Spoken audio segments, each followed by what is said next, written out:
Good afternoon, everyone.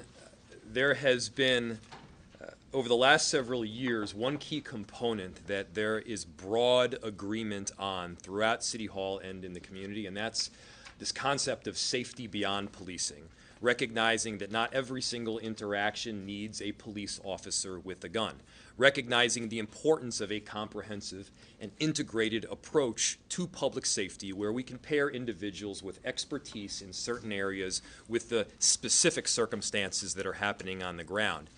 That was the debate largely that was had in 2021, and immediately we began working on setting up this comprehensive approach through an Office of Community Safety, where we're de-siloing some of the different interactions that could be had and to provide a response that is coordinated throughout our city, whether that's through our fire department, our Department of Neighborhood Safety, or our police department. All of these systems can work together, and we've spent a huge chunk of the last several years setting up the specifics so that the right hand can be talking to the left hand on a consistent basis. And I'll tell you, it's been working. Whether it was through Operation Endeavor in a partnership between our police department and Office of Violence Prevention, or it's in a number of these safety beyond policing initiatives that are already underway. This system is working, is helping, among other things, to drive down crime. We're seeing the results itself in the data, and I'll give you a few specifics as to what this safety beyond policing work has looked like even before this report itself reached its final conclusion. First, traffic control. We have pretty significantly increased the number of traffic control agents that are available to offload work that has traditionally been done by police officers. Second, you all are familiar with our behavioral crisis response unit.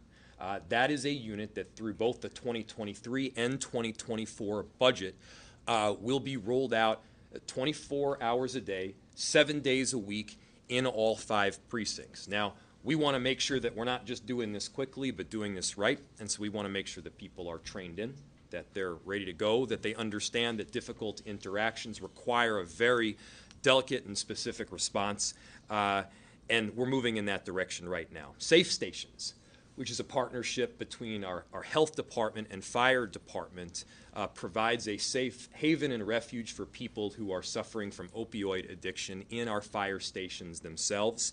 And then finally, we've offloaded both property crimes and theft reports from MPD to more of a 311 response.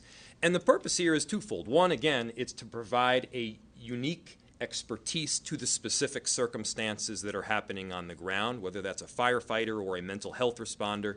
And secondly, this frees up police officers' time to be dealing with the more critical circumstances. We want police officers to be focusing on the most difficult, perhaps violent situations so that they're able to suss out these difficult circumstances and have the time to do so properly. Those are just a few examples of the work that has been underway, and undoubtedly the largest segment of that work has been in setting up an entirely new government structure through an Office of Community Safety that has rolled out. Our first commissioner, of course, of our Office of Community Safety has been Cedric Alexander, and he's been leading that work over this last year. Now, going back even before this last year, going back to 2020, and a lot was happening back then, David Wilson, who deserves a whole lot of credit here, came to me with an offer to help. He was recognizing, as I was, that this concept of safety beyond policing had broad support, was something that we can and need to implement.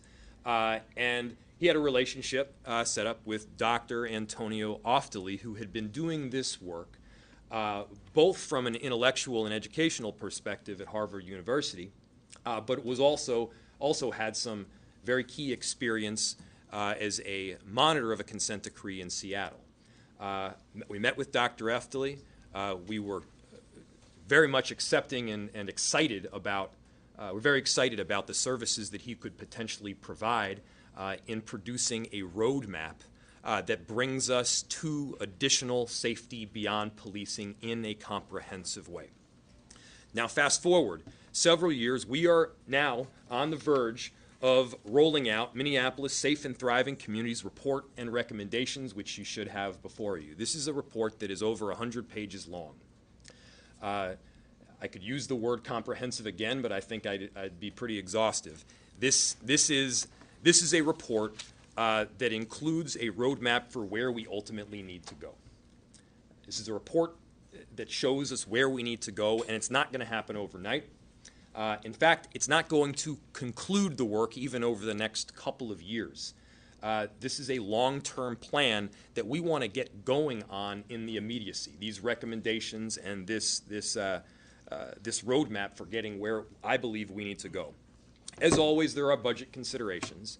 As always, there are a number of different externalities at the city that we're going to have to account for.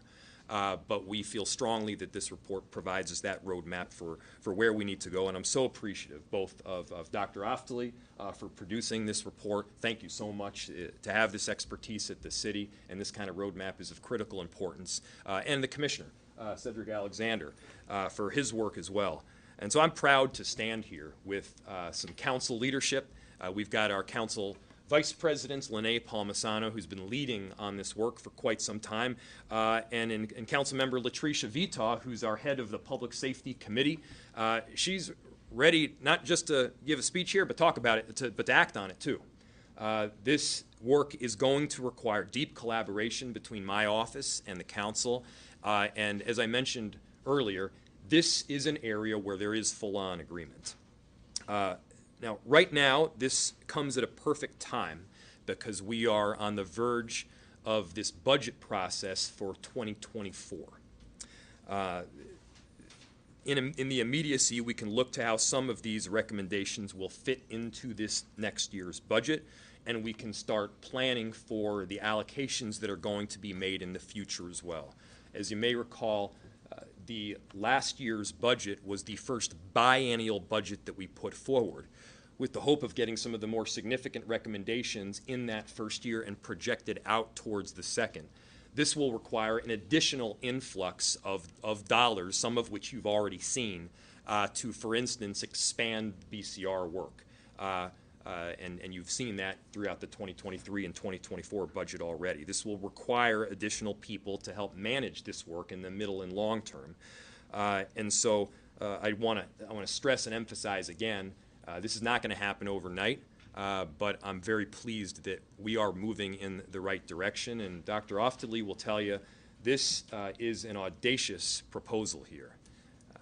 There is no city in the country that is moving towards something as significant and as comprehensive as the vision that we've got in Minneapolis, and we're going to make sure we do it right. So I want to also really thank our local foundations who have made this report and the recommendations possible. Thank you so much to the Polad Family Foundation. I see Susan Bass-Roberts in the audience. Thank you, McKnight. Thank you, Minneapolis and Joyce Foundations as well. These are entities that helped us get all of this set up to this point. Finally, I really want to thank my council colleagues for their support and for their incredible work around community safety, and for our city enterprise leadership as well, for being really on the cutting edge. And that's both our Chief Operating Officer, Heather Johnston, and our Commissioner of Community Safety in Cedric Alexander. So we're on the edge of implementation, as I mentioned, right now. And we've got a lot of work ahead, but we're excited to release this report to the public to give them a sense of the direction and the vision for where we collectively can go as a city. And with that, I will turn it over to our Vice President of the Minneapolis City Council and someone who is not a stranger to doing this work, Council Vice President Linea Palmisano. Thank you, Mayor. You know, our local philanthropists stepped in our time of great need a couple years ago. And I'm really anxious to dig deeply into this research and learn about the recommendations. Thank you. It's also important to say we haven't waited to receive this report to get started. We have been and we are committed to this work of safety beyond policing that will build trust and foster safe communities. We've demonstrated this commitment by making improvements in our service to the residents of Minneapolis, as the mayor mentioned, and those who visit our city. and we will continue pressing forward on the commitments we've made. I will work to hold us accountable to that. I am excited for the potential of building upon the work of alternative safety and violence prevention strategies to create a system of public safety that delivers fair, equitable, and transparent outcomes for all. And I am keenly interested in exploring the establishment of some of the collaboration and partnerships that are being suggested to address community safety from a real multidisciplinary approach. So I look forward to using the results of this study, Dr. Oftelie, as a guiding principle in the possibilities of where it can take us. I'll turn it over to our Public Safety Chair, Councilmember Vetaw. Thank you. Good afternoon, everyone. My name is Latricia Vetaw. I'm the Chair of Public Safety.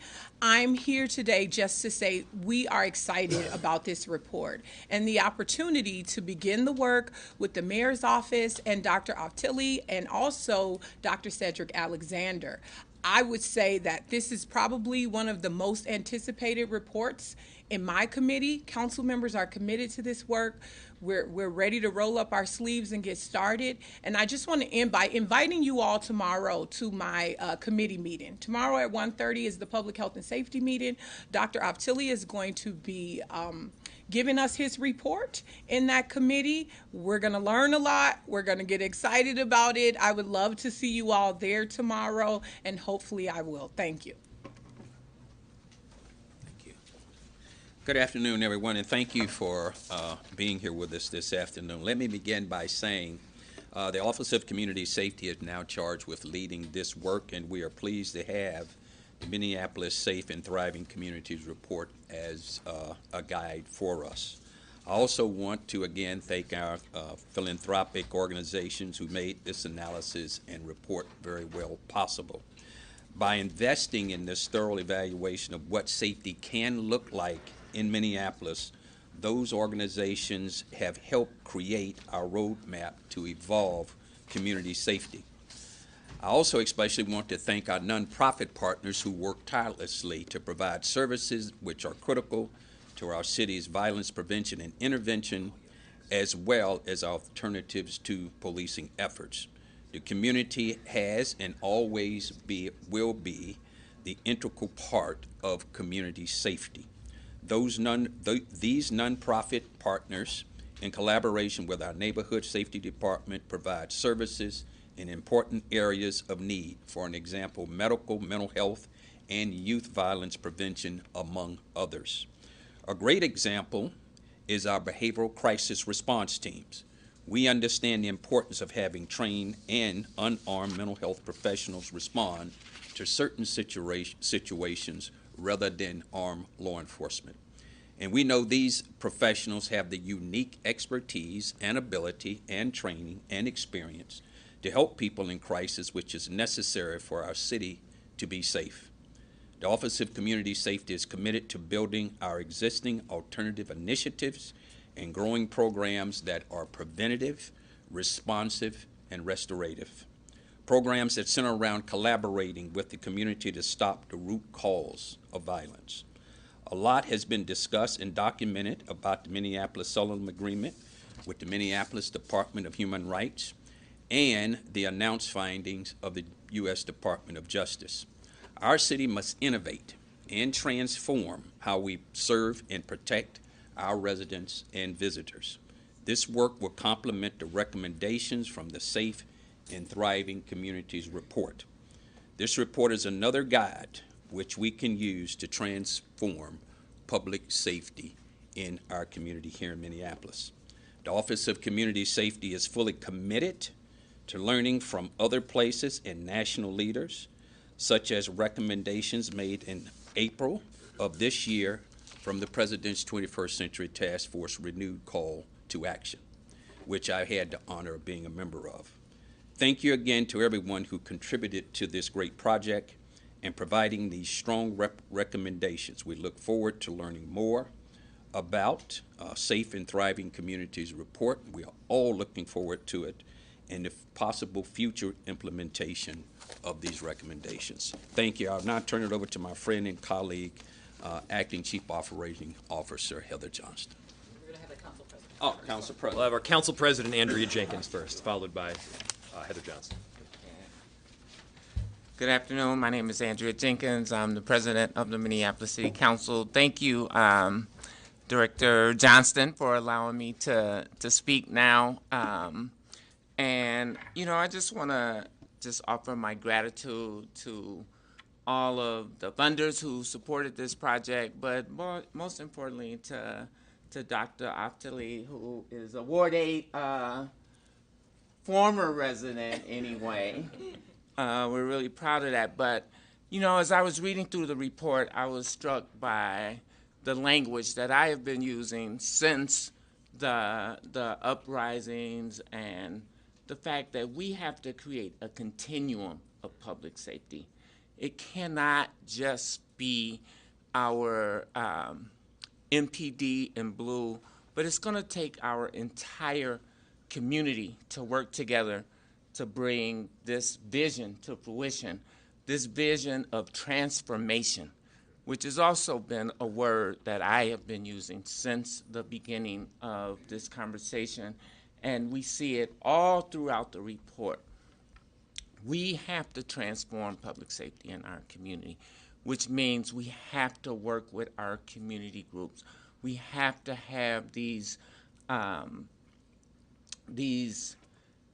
commissions that have been recommended in the report to be able to address some of the issues that lead to the causes of crime and violence in our communities, to work on affordable housing, to work on opportunities for young people in our communities, to work on addressing alternatives to policing, like our behavioral crisis team, like our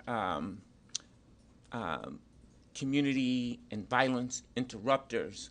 Those are the kinds of programs and projects that we need to work all together. And so I was thrilled to see the report finally.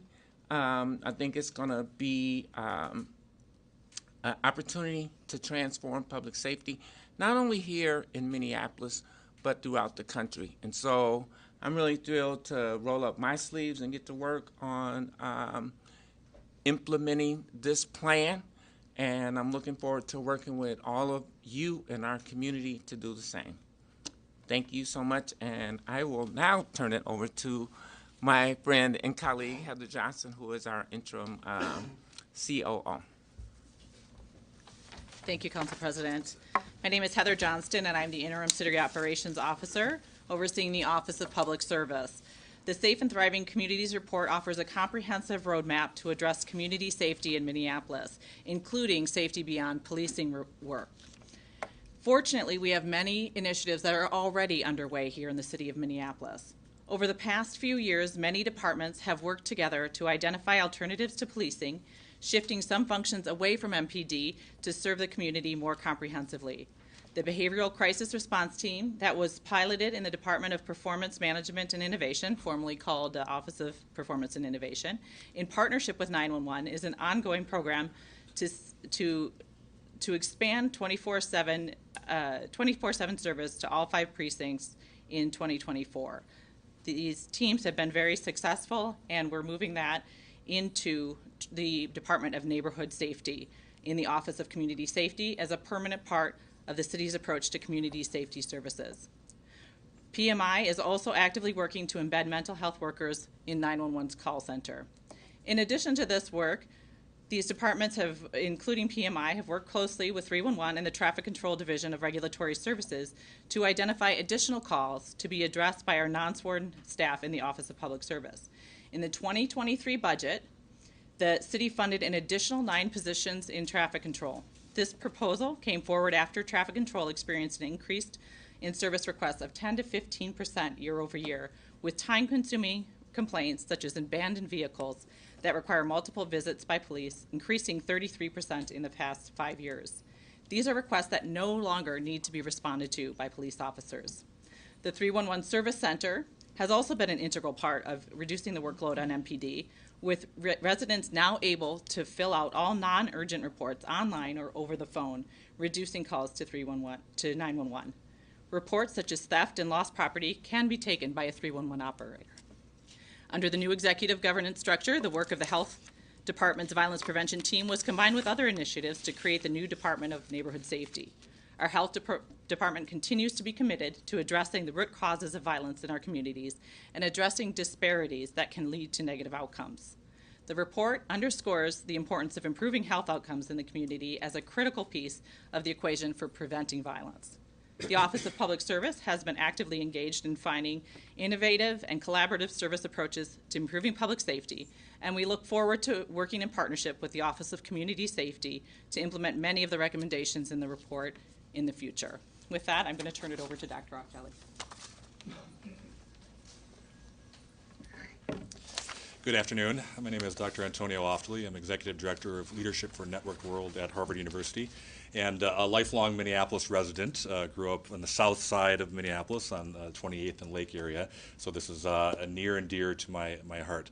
It's wonderful to be here right now in Minneapolis, and I'm really confident in the future of this wonderful city around building safe and thriving communities. I also have confidence that Minneapolis will embark on this journey to be really the most ambitious plan around public safety, community safety in the nation. I see Minneapolis leading the country as we implement this plan to guide the rest of the nation and really the world in transforming public safety for safe and thriving communities. I say that because from my work, I look at policing organizations, public safety organizations around the world. We do a lot of research on this, and while there are pockets of innovation in various cities, no one is doing such a comprehensive and transformative plan as what we have in the Safe and Thriving Communities Plan. So Minneapolis will be the lead on this, and really looking forward to seeing the progress on this work. I would also like to thank Mayor Frey for starting this initiative, for reaching out to help me gather a team together to do this work.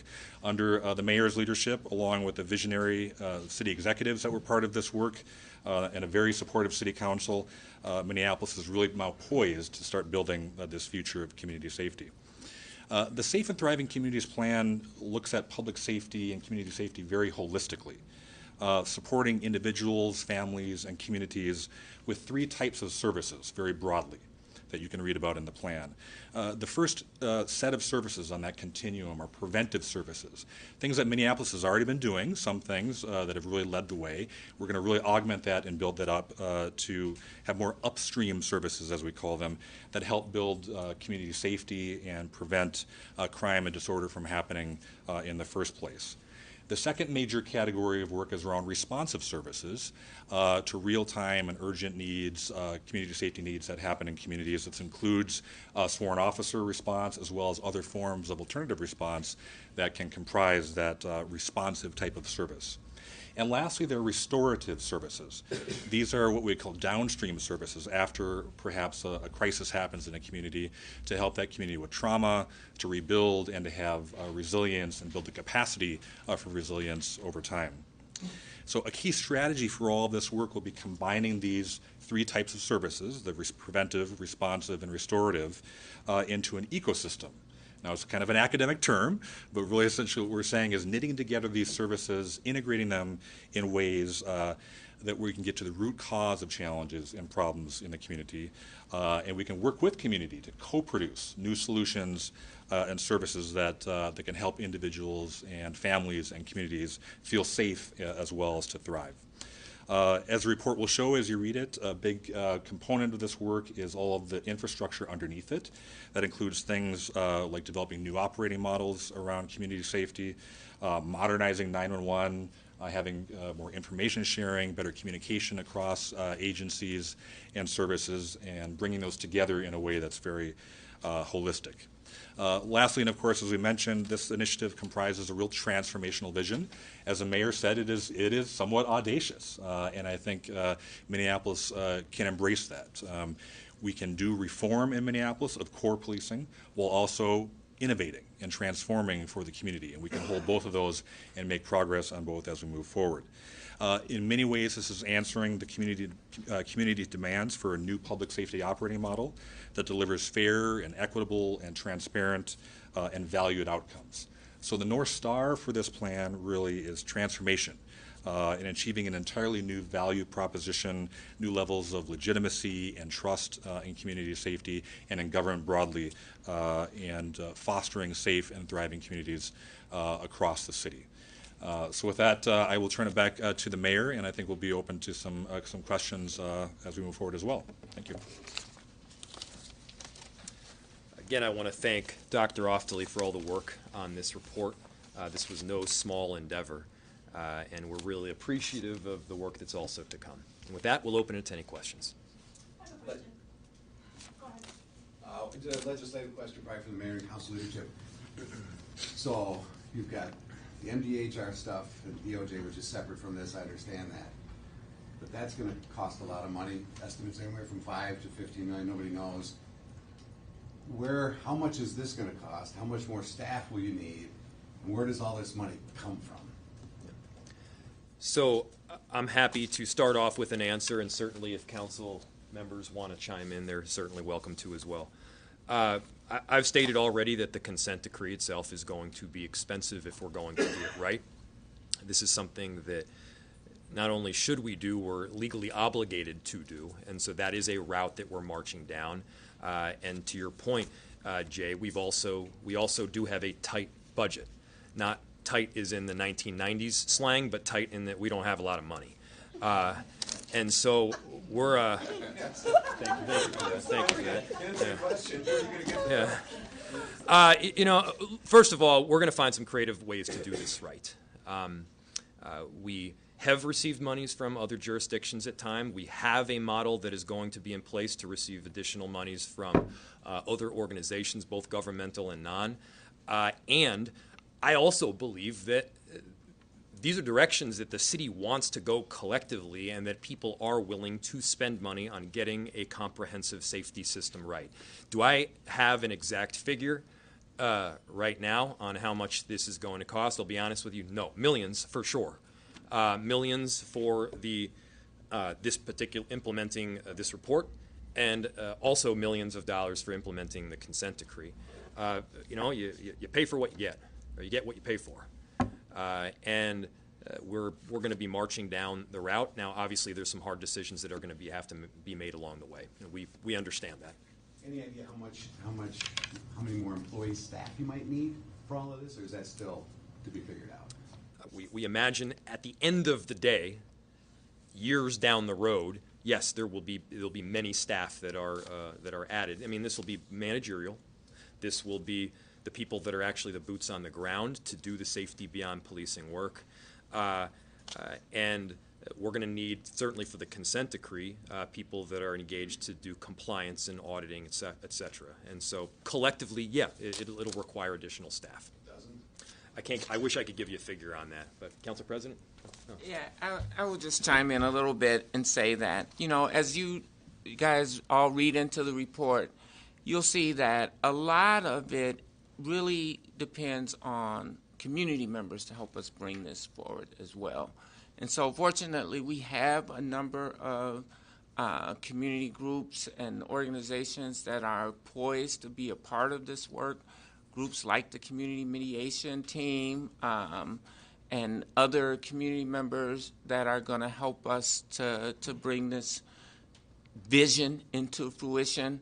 I think we're going to have to count on and rely on some of our philanthropic partners who have already invested in this work, and hopefully they will be able to continue. But you're right, we're going to have to prioritize, we're going to have to make some sacrifices and really figure out what it's going to take to bring this whole thing into a reality. Does this get rid of some of the committees? There seems like there are already a lot of different committees for public safety. Does this kind of whittle things down and put it in a more organized fashion, or do those fold in, or how does the efforts that are already underway, how does that fold into this? The question was, how does this report and the recommendations come out of it fold into the work that is already underway? I'll start, and if any council members or if Dr. Oftelie wants to add on, please feel free. So we have a consent decree which is focused around police accountability. Obviously, there are facets that go beyond that, but that's the primary focus. This report is focused on safety beyond policing and incorporating a broad approach that again helps to lay out a roadmap for where we can go. Certainly we have, I mean, there's no shortage of commissions at the city. We're the land of 10,000 commissions in some senses, but this is one that has a very clear focus, and it charts a very clear path. So I do believe that it folds in. So the primary, I guess the highlight of this is sort of a plan on how to do this. Can you give us some sort of what makes it different than what we're already doing? What is upstream services? What does that even mean? Doctor, you want to give us the rundown? Yeah, just to your first question, I think there's been a number of initiatives in the city that have produced really good work. So one example is the mayor's public safety work group, and many of the people that were part of that were interviewed for this particular plan in the research. And so there are work streams that have been ongoing that will flow into this. As the mayor mentioned, the Safe and Thriving Communities Plan is more of a roadmap. So the city can take this and tailor it a bit and decide how fast the city wants to move on implementation, as well as scope-wise, and those work streams I think will continue. And so you'll find in the report that we definitely leveraged a lot of discussions with city executives, with community-based organizations to find out, to learn from their best practices and their innovations, and then amplifying that in the plan so that it can be built up over time. So I think you'll find that this is again, a roadmap that brings together a number of streams into one comprehensive approach. When we look at the three types of services in the plan, those three buckets along that continuum, we talk first about preventive services. So those are all forms of services, some city-based, some county-based, where there's collaboration with the county, some community-based services that all work around prevention, meaning violence prevention, services that help children and youth have more access to, for example, after-school programs to give them some enrichment, to do different things and spend their time. Services that help the community to build capacity for their own to prevent violence from happening or disorder from happening. So everything that not only provides a safe community, but also we intentionally use the term thriving. This plan operates with the understanding that critical to the city of Minneapolis for the future, not only socially but also economically, is that people and communities can feel safe walking to school or going to work. And so all those services that prevent bad things from happening are clustered in the preventive work in that first category. But aren't we already doing a lot of that work, all that preventive work? I guess I don't understand what's different about this plan, because we do a lot of the preventive, responsive, and restorative stuff already. I think so. So you make a great point in that there are a number of innovations that under this mayor that the city has already been working on across all three of those areas. So there are a number of really good preventive services that have already been stood up, responsive things like the PCR, which we've talked about, as well as a small amount of more of the restorative resilience type building services. This plan documents those, but also says we need to do much better in Minneapolis at measuring the effectiveness of those plans, of those programs, finding which services work well and amplifying those and investing more in those, and perhaps creating new ones that fill some gaps. So a critical first piece of work around this will be looking at that continuum to say, where are we doing well? We already know we have some good work. Where could we improve some things, and where do we need to augment and develop some new services? So you'll see that it's a bit more robust and rigorous of an approach going forward as the roadmap gets built out than what's currently happening. I have a couple questions. So for this launch list that we were handed, is this part of your report, or, because I heard you outline the three prevention responses you just talked about too, but where does this launch list talking about some 12-month deadline fall in? And I have a different question after that. Yeah, so I consulted with the mayor and Dr. Alexander on how we roll out the Safe and Thriving Communities Plan and what are the critical steps necessary to move forward with it. What we did in the plan, so this is part of the launch list as part of the plan, is to distill some concrete action items of work into these 5 categories, which broadly include things like having community engagement in the overall work, to looking at how fast we need to implement and what that means for budgets, looking at the governance and operations of public safety and community safety and how that may need to be improved. Different work groups that would have to support this work, as well as ideally a dashboard so we could track progress over time. So that is part of the plan, but also contingent upon funding for the plan and working collaboratively to start that process. But in an ideal state, we would want to try and move forward on all 5 of these categories of work in order to really jumpstart the build-out of this overall plan. We have time for 2 more questions. Thank you. I was wondering, as a Southsider, what was your reaction when you saw what happened to George Floyd, and how did that shape your work? Shouldn't have answered that. That's a tough one. So the 3rd precinct was my precinct growing up. And that precinct was very vital to me, not only to my family. We had challenges in my family, like many challenges have, and those officers not only helped my family, but lifted us up. At the same time, I saw some of the things that were probably problematic as a child with certain officers. So I knew the history, so to say, of much of Minneapolis Police Department, culturally, how they operate, but I could see the good and the bad from that. We know in policing that at times, horrific things happen. And when I was in Boston and saw what happened with the murder of George Floyd, it was gut-wrenching.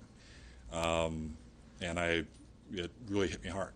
And so we knew, I knew at that time, and the mayor, as I've talked to him, knew from that day forward that we had to do something different. The light was shining on Minneapolis, right? Everyone around the world is looking at what Minneapolis is doing at that point in time. And we wanted to be part of something where we could say, okay, let's take that light now and do something dramatically different so the world sees us leading in Minneapolis rather than being the focus of all the negative. And so that, I think, for me was a motivator to say, what can we do differently? And I'm, again, thankful for the mayor and for David Wilson, who's a longstanding community member that has helped the city in many ways to reach out to start building out this new vision. And so I think in many ways, we didn't put in the plan, in memory of George Floyd, but I think, in spirit we did, right? To know that we can not only hopefully solve those types of things from happening in the beginning, but more broadly to just, to build, again, safe and thriving communities where people are not in those situations where harm can happen, and where officers are not always in situations where they're having to deal with the worst possible situations, right? So we want to build out an array of services that help everyone be safe and thrive. Thank you. Last question. Dr. Oftelie, if somebody, just a regular person from your neighborhood, walks up to you today and says, "Hey, I heard you did $400,000, spent 3 years on this thing. Tell me the upshot. What's it going to do for Minneapolis policing and public safety?" Yeah, so this the Safe and Thriving Communities Plan is a transformational plan. This fundamentally changes the way that a city like Minneapolis can deliver safety to communities, can deliver services that help on the human side, the human services side, social services side, in integrating them in a way that no other city has done. To be able to wrap around individuals and families and communities, to be able to provide an environment for everyone to live their best life, to be, to feel safe, and that's something that took largely research to understand how to do. As I mentioned earlier, no city that I'm aware of has done this in such a comprehensive way. There are cities that have pockets of innovation. Maybe they're good at alternative response, or they have some good preventive type services. But when you put the continuum together, no city has really done that. So we wanted to take a lot of time to rigorously look at best practices across the nation, to look at the innovations that were currently happening under Mayor Frey's leadership, to document that work, and then to map out what needed to be improved over time to really deliver results. So the investment by Poled Family Foundation and others, Poled was the lead on this, was instrumental in being able to do this work and delivering it in a way that is implementable going forward. We'll take one more. Nina, I saw your Hi, I'm Nina with NPR. It's tough to ask questions about the report having not seen it yet, but you did mention doing some community interviews. Could you talk a little bit about, there it is, looks hefty. Could you just It passes the describe, thud yeah. test. Could you just describe kind of how these, they mentioned 3 years, how was this data gathered? How were local residents involved? Can you describe your process a little bit? Sure. And just a little bit of context on the timeline for this. We had first started discussions in 2020, right? So after, as we mentioned, after the Floyd murder happened and a number of, public demonstrations were happening, and people in the community were asking for a new form of safety response, new services. So we started having discussions, really in 2020. In 2021, we started to ease a bit into the research, meaning that I had a team with me of which fluctuated a bit, but about 5 to 10 people. We had subject matter experts from policing, from human services. We had members from the University of Chicago and their 911 transformation initiative to look at how we knit these things together technologically.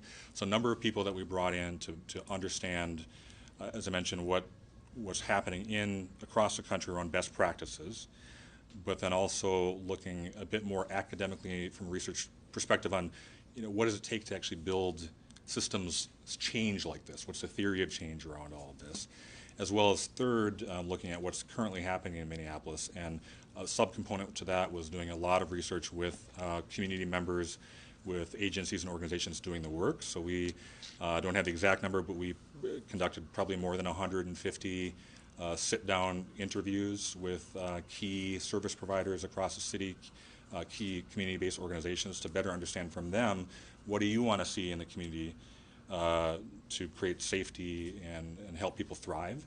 And so from their ideas, we distilled that and connected it with the other best practices to put together a comprehensive report. So it really was probably 18 months or so of the real intentional work of research and then writing and producing it to get to this overall product. Thank you all. Thanks, everybody.